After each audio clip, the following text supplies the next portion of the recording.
Juan Kapitulo 6, versikulo 35. Si Jesus miingon kanila, "Ako mao ang pan nga naghatag sa kinabuhi. Ang muari kanako dili nagayod gutomon, ug ang mutuo kanako dili nagayod uhawon." Pan sa kinabuhi.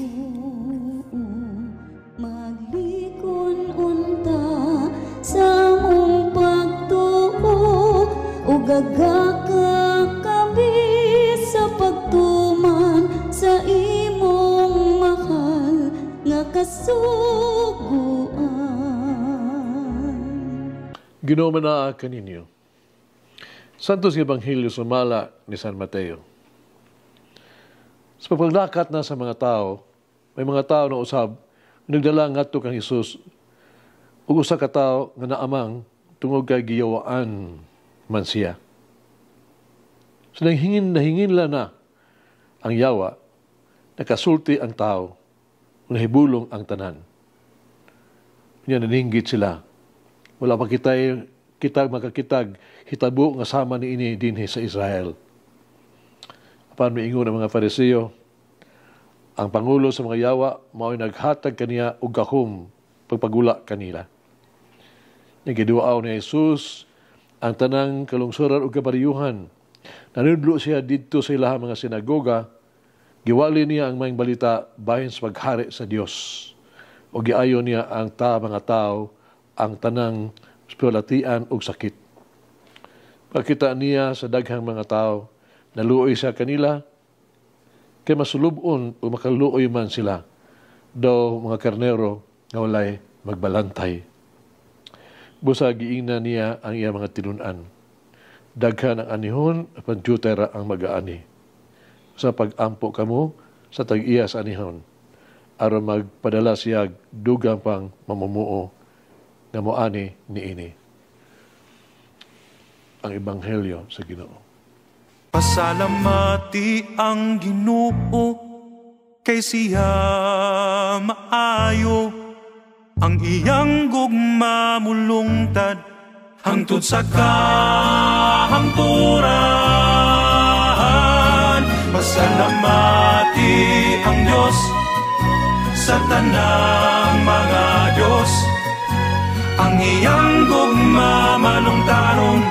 Pasalamati ang Ginoo sa mga Ginoo, ang iyang gugma malungtaron.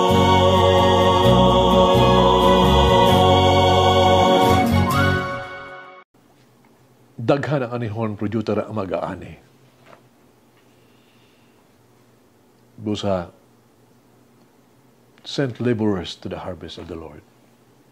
Dini sa Ebanghelyo karong adlaw, ato makita nga si Jesus ana na kanunay alang sa iyang katawhan. Kanunay siyang andam sa pagbuhat o mga ayo mga butang alang kanila. Siya nagtudlo kanila, siya usab nag-ayo pagyud kanila. Pinagi siya mga pulong o mga buhat. Si Jesus nagtabang, nag-ayo sa katawhan. Apan hinuon sa sakuhi ang mga Parisiyo, misaway siya mga binuhatan. Gilan nila og pagsabot. Para kanila, ang gibuhat ni Jesus, puwang pa nila, na kini siya naghingilin sa yawa, tungod sa gahom sa yawa. Prinsipe sa mga yawa. Bisan pa sa kawalay pagtagad, ug mait gitawag na itong akusasyon, no? Pagdaos mga Pariseo. Si Jesus nagpadayon sa iyang makaluwas ng mga buhat. Yang gituman ang kabubuton sa amahan. Busa, dili kita kawad-an o kadasig o mapakyas sa magbuhat ug maayo bisan pa kung ang mga tao musupak sa tuang mga plano, musaway sa tuang mga binuhatan. Di kita muhunong sa pagbuhat sa sugo sa Dios, bisan pa ang mga tao magduha-duha sa tuang mga motibo, magduha-duha sa tuang mga kapasidad.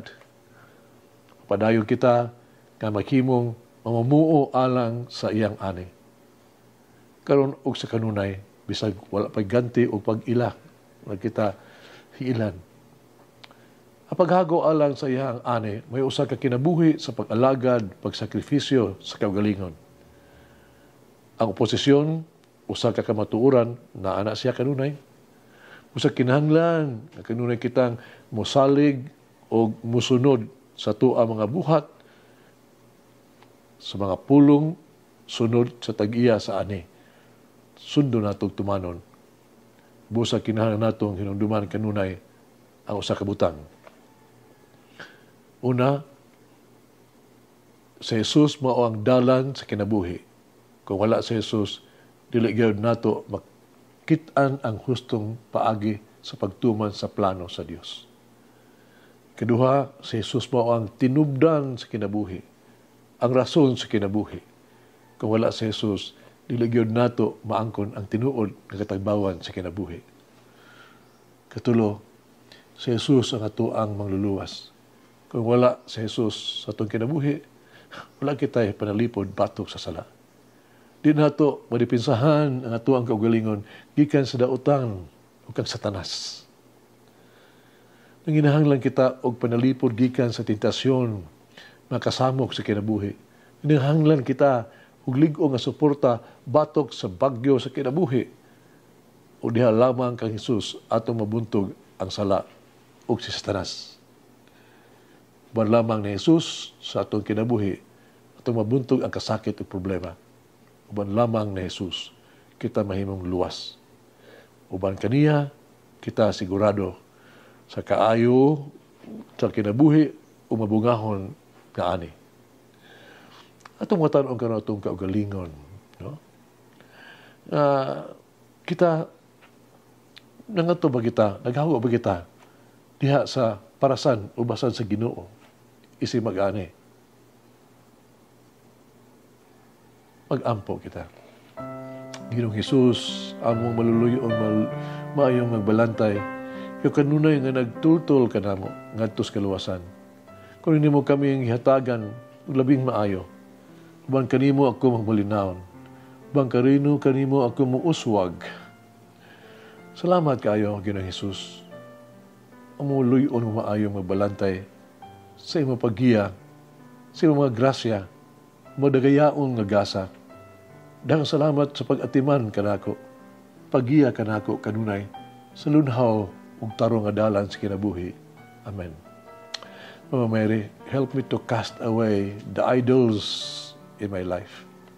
Lagi ng Diyos magagawang sa tanan, Amahan, Anak, Espiritu Santo. Amen. May the Lord of the divine mercy bless us all, heal us from all diseases and suffering. Ayun unta niya kita, tanang mga sakit na sa lawas, o sa kalag, body and soul. In the name of the Father, the Son, and of the Holy Spirit. Jesus, I trust in you. Amen. Whoever eats the bread of life will never hunger, says the Lord. Kay galaan inyong nabati ang pagpaambit ug hamubong pamalandong sa pulong sa Dios, pinaagi sa tulumanon, pan sa kinabuhi, nga gidumala ni Monsignor Daddy Silva. Hangtod na usab sa sunod higayon, daghang salamat. The bread of life